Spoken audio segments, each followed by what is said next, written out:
Hello and I welcome you to Vigyan recharge. Cryogenic engine क्या होता है, कैसे काम करता है, इतना जरूरी क्यों है, कहां पर इसकी खोज हुई, कैसे इसकी खोज हुई और कैसे भारत को क्रायोजेनिक इंजन ना मिले, इसके लिए अमेरिका ने एडी चोटी का जोर लगा दिया। मतलब इसरो को बर्बाद करने की पूरी कोशिश की। एक ऐसी जानकारी जो कि इतिहास में पढ़ाई जानी चाहिए, लेकिन कोई भी उसके बारे में बात नहीं करता। जानेंगे ये सब कुछ इसी वीडियो में। तो शुरू करते हैं क्रायोजेनिक इंजन से। देखिए, क्रायोजेनिक का अर्थ होता है कम से कम तापमान, और कैसे उसे हासिल किया जाए इसका समाधान। लेकिन सवाल आता है ये, आखिर ये सब करने की हमें जरूरत क्या है? हम क्यों पढ़ें क्रायोजेनिक के बारे में? वो वैज्ञानिकों की ऐसी कौन सी समस्या थी जो क्रायोजेनिक ने सुलझाई? क्योंकि अगर ये कहावत सही है कि आवश्यकता ही आविष्कार की जननी है, तो इसका मतलब ये हुआ कि वैज्ञानिकों के सामने कोई ना कोई ऐसी समस्या जरूर होगी जिसका समाधान क्रायोजेनिक था। आइए समझते हैं रॉकेट इंजन की उस समस्या के बारे में। लेकिन रॉकेट इंजन पर बात करने से पहले जरा आप ये सोचिए, हमें अपने वाहनों में किस तरह का इंजन चाहिए? एक ऐसा इंजन जो कि मजबूत हो, जिसका वजन हल्का हो, जो ज्यादा से ज्यादा पावर दे सके और कम से कम खर्चे में। तो अगर हम रॉकेट इंजन को डिजाइन करें तो ये खूबियां हमें उसमें भी चाहिए। एक तो वो ज्यादा से ज्यादा वजन को ले जा सके,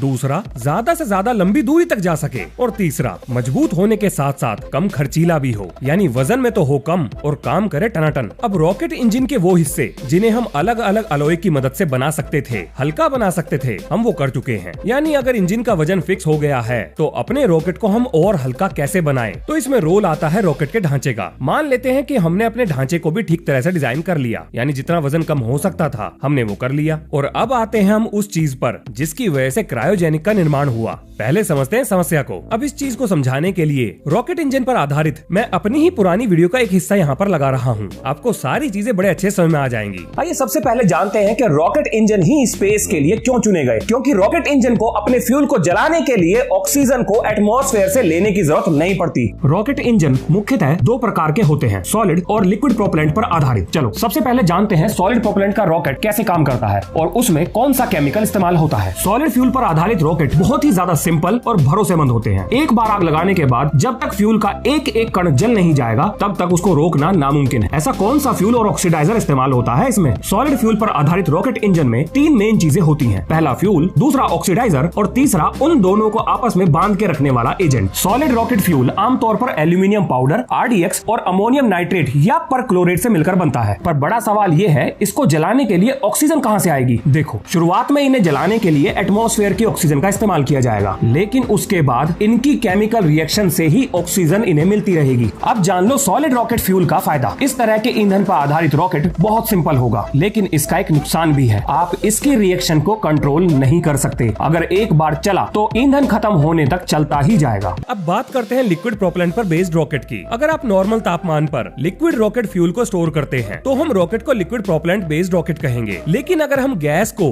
लो टेम्परेचर पर लिक्विड में बदलकर रॉकेट फ्यूल की तरह इस्तेमाल करते हैं, तब इस रॉकेट इंजन को क्रायोजेनिक रॉकेट इंजन कहा जाएगा, यानी क्रायोजेनिक फ्यूल पर बेस्ड रॉकेट इंजन। एक लिक्विड प्रोपेलेंट रॉकेट में ऑक्सीजन और फ्यूल को अलग अलग टैंक में स्टोर किया जाता है। उसके बाद ये दोनों कंबशन चैम्बर में मिक्स होकर जलते हैं, जिससे निकलने वाली बहुत तेज रफ्तार की गैसेस रॉकेट को ऊपर पुश करती हैं और ऑक्सीजन बंद करने की स्थिति में रॉकेट का इग्निशन सिस्टम भी बंद हो जाएगा। और क्योंकि ऑक्सीजन फ्यूल को जलने में मदद कर रही है, इसीलिए उसे ऑक्सीडाइजर का नाम दिया गया। ऐसा तापमान जिस पर गैसेस को लिक्विड बनाया जा सके उसे क्रायोजेनिक तापमान कहा जाएगा। एक क्रायोजेनिक इंजन में क्रायोजेनिक फ्यूल और ऑक्सीडाइजर का इस्तेमाल किया जाता है। अब आप समझ ही गए होंगे कि उन दोनों को बहुत कम तापमान पे स्टोर किया जाता होगा। एक क्रायोजेनिक रॉकेट इंजन के ईंधन के रूप में हाइड्रोजन को -253 डिग्री और ऑक्सीजन को ऑक्सीडाइजर के रूप में -183 डिग्री पर स्टोर किया जाता है। अब सवाल ये आता है कि अगर दो तरह के रॉकेट हमने पहले ही बना लिए तो तीसरे तरह का रॉकेट बनाने की जरूरत क्यों आन पड़ी? देखो, इसका कारण है ताकत। एक क्रायोजेनिक फ्यूल पर आधारित रॉकेट सॉलिड और लिक्विड प्रोपेलेंट के मुकाबले प्रति किलोग्राम ज्यादा ताकत उत्पन्न करता है। ज्यादा ताकत का मतलब है ज्यादा भारी सामान को स्पेस में ले जा सकता है। लेकिन सवाल ये आता है, आखिर कैसे?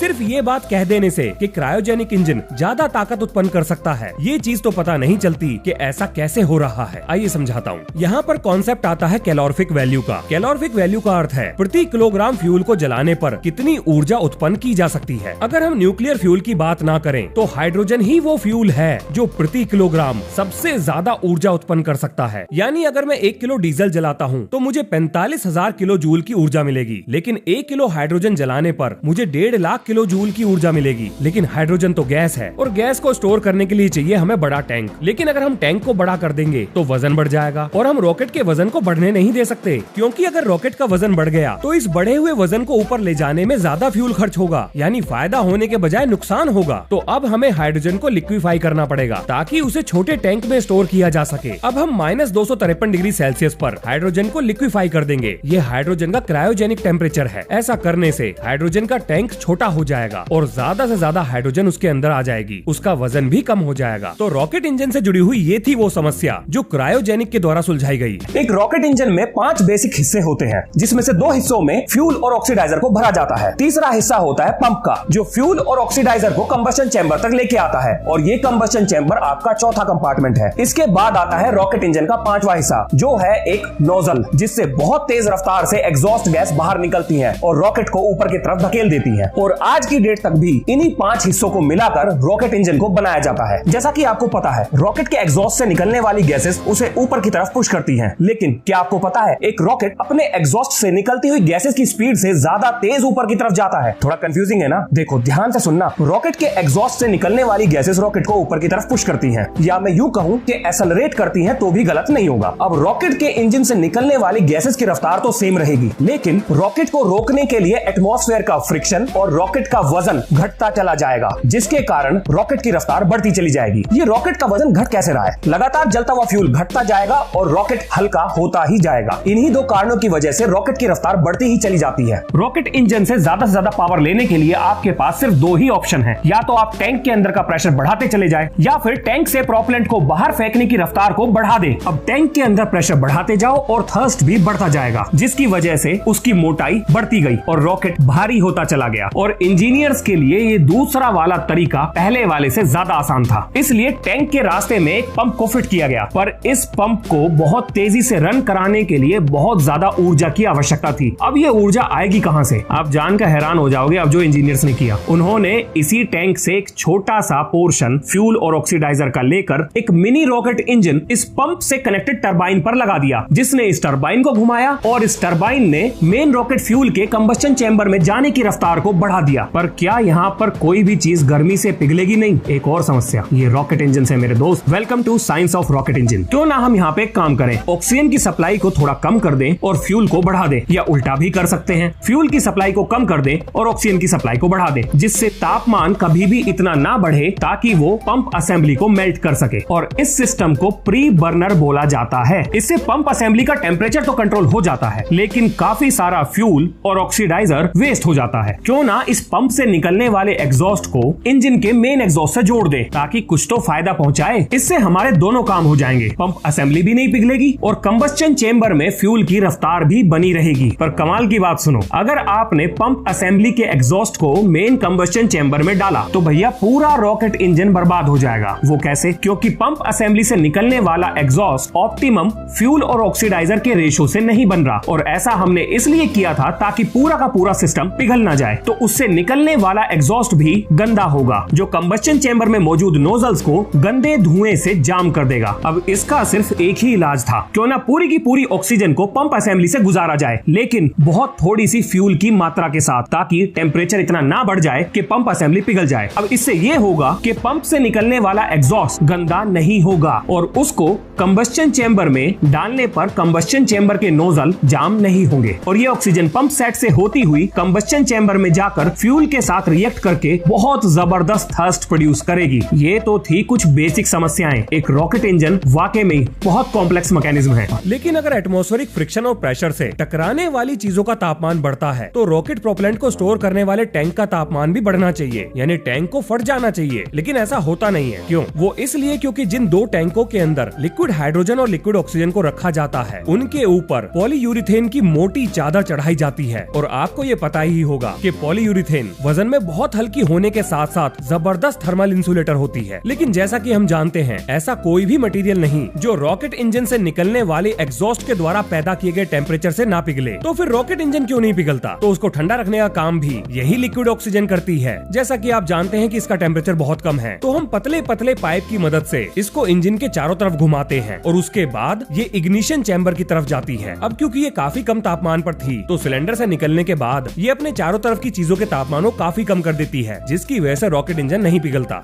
अब जानते हैं क्रायोजेनिक रॉकेट इंजन से जुड़े हुए इतिहास के बारे में। तो इसके लिए आप international journal of mechanical engineering and robotic research में छपे हुए एक रिसर्च पेपर को पढ़ सकते हैं। सबसे अच्छी बात ये है कि ये रिसर्च पेपर एक भारतीय ने पब्लिश किया है, जिनका नाम है अखिल चिन्यारा। चिंता मत करो, पूरा रिसर्च पेपर पढ़ने के लिए आपको विज्ञान रिचार्ज के व्हाट्सएप चैनल पर मिल जाएगा। बाकी मेन हाईलाइट मैं बता देता हूँ। क्रायोजेनिक रॉकेट इंजन की खोज हुई थी 1963 में यूनाइटेड स्टेट्स ऑफ अमेरिका में, और उस समय पर इसका नाम था RL-10 इंजन, जो कि एटलस 5 रॉकेट में आज भी इस्तेमाल होते हैं। ये इंजन जापान ने 1997 में बनाए, फ्रांस ने 1979 में बनाए। इस रिसर्च पेपर में आपको ये भी बताया जाएगा कि क्रायोजेनिक इंजन इतने एफिशिएंट क्यों हैं। इनकी कंस्ट्रक्शन भी दी हुई है। इस पेपर में ये भी बताया गया है कि 2010 में इसरो के द्वारा बनाया गया क्रायोजेनिक इंजन फेल क्यों कर गया था। क्रायोजेनिक इंजन के फायदे तो मैं आपको बता ही चुका हूँ, जो इस रिसर्च पेपर में भी हैं, लेकिन नुकसान भी जान लो। इसमें 4 नुकसान लिखे हैं जो कि आप पढ़ सकते हो, लेकिन सबसे जरूरी है zero gravity condition. Zero gravity में जो फ्यूल टैंक में भरा हुआ फ्यूल है वो एक गोले की माफिक घूमेगा, जैसे स्पेस में इंटरनेशनल स्पेस स्टेशन में पानी की बूंदें घूमती हैं। तो ऐसी स्थिति में जीरो ग्रेविटी कंडीशन में रॉकेट इंजन को फायर कैसे किया जाएगा? बहुत बड़ी समस्या लग रही है ना? नहीं, ये सॉल्व हो चुकी है। इसके लिए भी एक जुगाड़ बनाया गया है। हालांकि मैं अगर उसे एक्सप्लेन करूंगा तो ये वीडियो बहुत बड़ी हो जाएगी। किसी और वीडियो के लिए बचा के रख लेते हैं। एक शब्द में बता देता हूँ कि क्या चीज इस्तेमाल होती है। वो है यूलेज मोटर्स, आप स्पेसिफिक थ्रस्टर्स भी कह सकते हो। ये उस समस्या को सुलझा देते हैं। अब क्रायोजेनिक इंजन से आगे क्या? तो इसके आगे है आयन इंजन। तो इस रिसर्च पेपर से इतना ही। चलिए अब आपके सवाल जवाब ले लेते हैं। तो सवाल है कॉस्ट को लेकर। देखो, लिक्विड प्रोपेलेंट पर बेस्ड रॉकेट इंजन ज्यादा महंगे होते हैं, क्रायोजेनिक रॉकेट इंजन इकोनॉमिकल है, और सॉलिड फ्यूल पर बेस्ड रॉकेट इंजन वो तो काफी सस्ते हैं। और इनकी कीमत इनके साइज और इनके द्वारा लेकर जा रहे पेलोड के ऊपर निर्भर करेगी। अगला सवाल है कि इंडिया का क्रायोजेनिक प्रोजेक्ट इतना डिले क्यों हो गया? तो उसका कारण था अमेरिका। अमेरिका ने तो इसरो को बर्बाद करने की पूरी तैयारी कर रखी थी। और जब मैं आपको ये बताऊंगा कि ये सारे काम अमेरिका ने कैसे किए, वो सुनने में आपको बिल्कुल स्पाई थ्रिलर मूवी की तरह लगेगा और आप भर भर के अमेरिका को गालियां दोगे मेरी तरह। अगला सवाल है विकास इंजन को लेकर। तो देखो, विकास इंजन तो हमने वैसे ही 1970 में बना लिया था। ये एक liquid propellant based rocket engine है, इसरो के द्वारा बनाया गया है, और इसका नाम विक्रम अंबालाल साराभाई के नाम पर रखा गया है, जिन्हें हम महान वैज्ञानिक विक्रम साराभाई के नाम से जानते हैं। अगला सवाल है रशिया ने हमें क्रायोजेनिक इंजन देने से मना क्यों कर दिया था? अमेरिका की वजह से। हाँ, एक समय परिस्थितियां ऐसी आ गई थी कि रशिया अमेरिका से डर गया था। ये बहुत लंबी कहानी है, जरूर बताऊंगा। अगला सवाल है क्रायोजेनिक इंजन इतने स्पेशल क्यों हैं? तो देखिए, जेट इंजन की तरह क्रायोजेनिक इंजन भी बहुत खास है। उसका कारण है इनको बनाना बहुत ही मुश्किल है, जिसका कारण है मटेरियल साइंस और चीजों का